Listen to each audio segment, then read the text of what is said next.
So you know you love doing something if you would do it even if no one was watching. Take a look at this. I'm making stories by capturing what I see with my camera and then putting it in a YouTube video, in a story, in a film. I can go back and relive those moments. I captured the May 10th G5 Aurora storm with my daughter Emma. That's a memory I'll always have.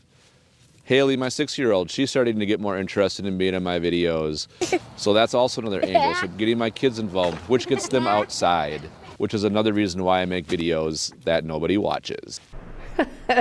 So I saw this guy, Minnesota guy, on social media recently, and I thought, you know, super talented photographer, and he's doing these videos, and by doing them, he's teaching a lot of people how to capture just some of the most beautiful moments outdoors.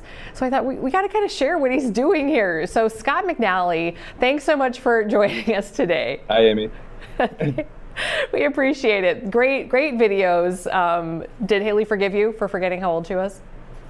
I don't. She doesn't watch my video. She'd rather watch kids dancing that get nobody's 6 watching. million views for 30 seconds of work. So good. All right, let's back up a little bit, Scott. So tell us what you do and why. Yeah, so I have a real job. I work for 3M. So in my free time, which isn't much, I love photography. And kind of my thing is finding the ordinary here in the Twin Cities and trying to make a picture that's extraordinary. And to do that, I mean, there's nothing too dramatic here in the Twin Cities, so it all comes down to the conditions, the light. So I like to do aurora and sunsets and sunrises and storms and the night sky, like the Milky Way. So trying to find creative things here right in the Twin Cities and, you know, maybe an hour away. Yeah.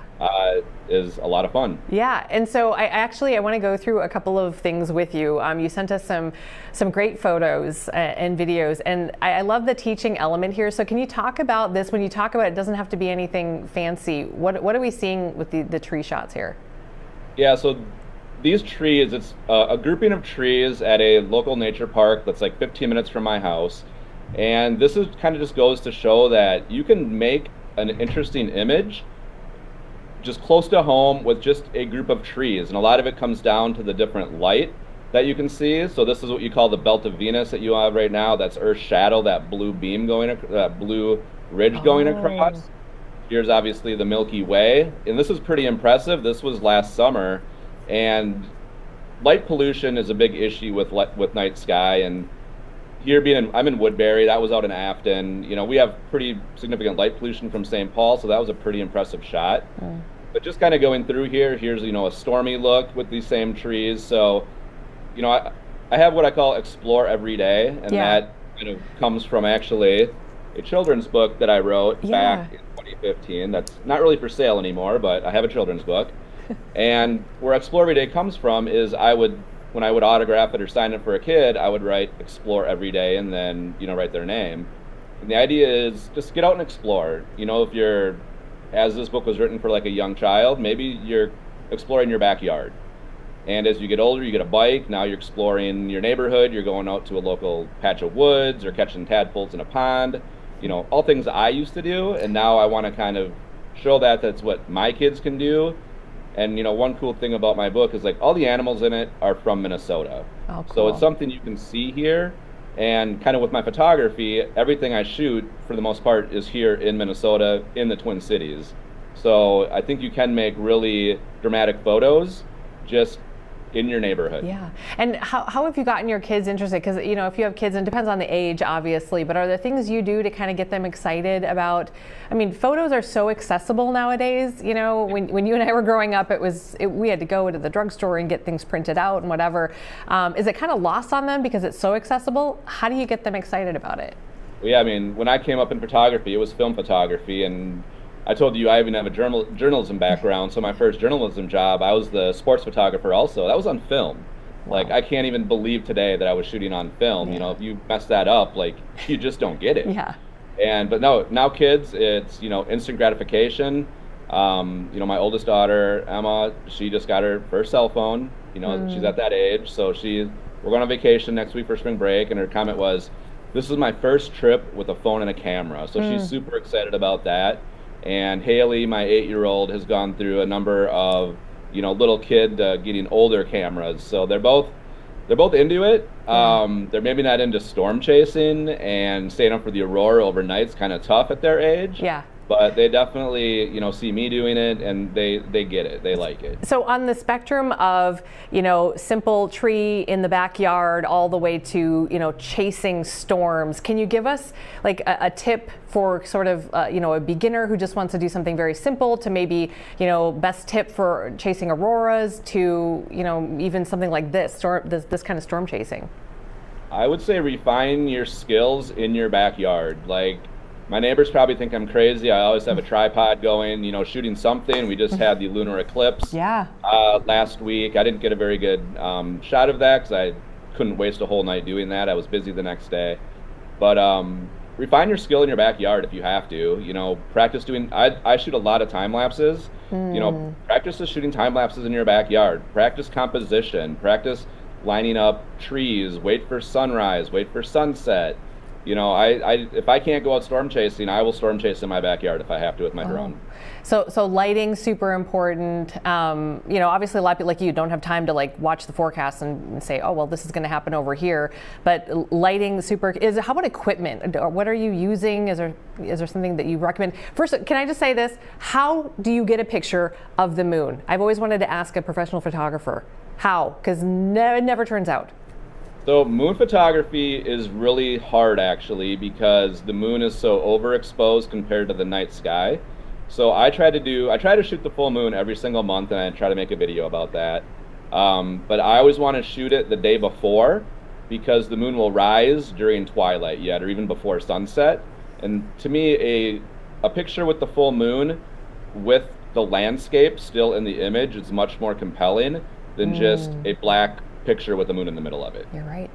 Yeah. So my tip for moon photography is try to do it the day before and try to find something, you know, we're in Minnesota, it's flat. I'd shoot like with a lot of water towers or find a tree or a barn silo. We don't have a lot of stuff that sticks up off the ground, so you've got to get creative. How about auroras? We're looking at a lot of your aurora photos right now. These are, you know, they can be tricky. You can narrow it down a little bit, but never quite get it exactly, you know, the timing right. So what do you do?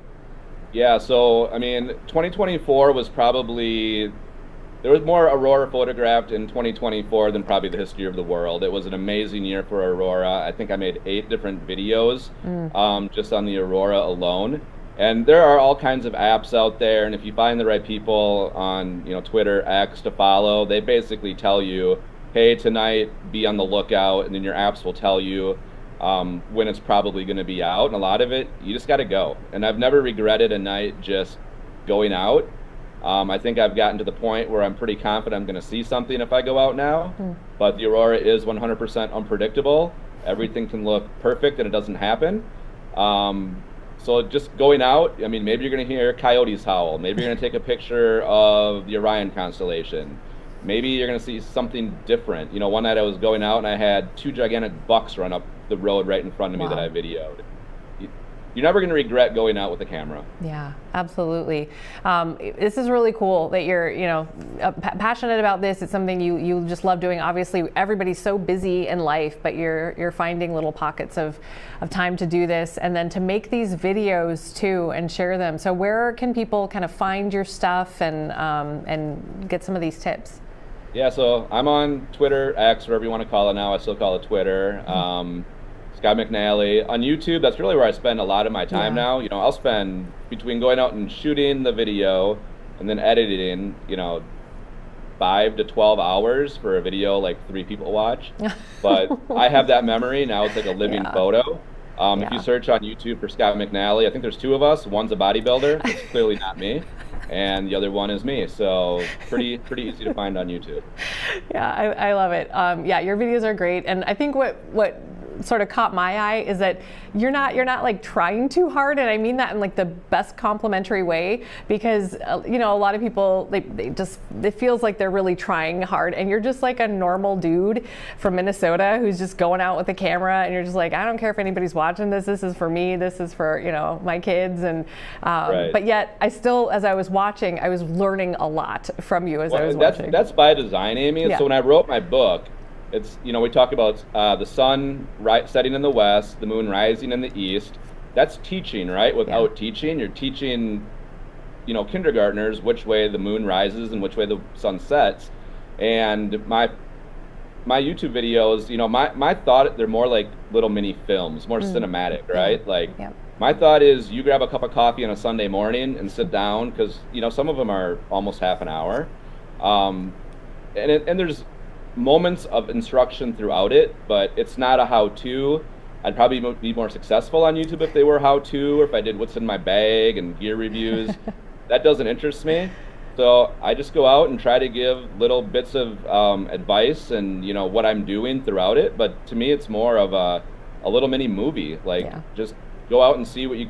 I mean, a lot of mine are shot within 10 minutes of my house. Wow. So cool. If you can make a cool picture 10 minutes from your home, like if I'm in Woodbury, if you're in Minnetonka, if you're in Plymouth, if you're in Farmington, I mean, you can go find cool pictures close to your house. I love it.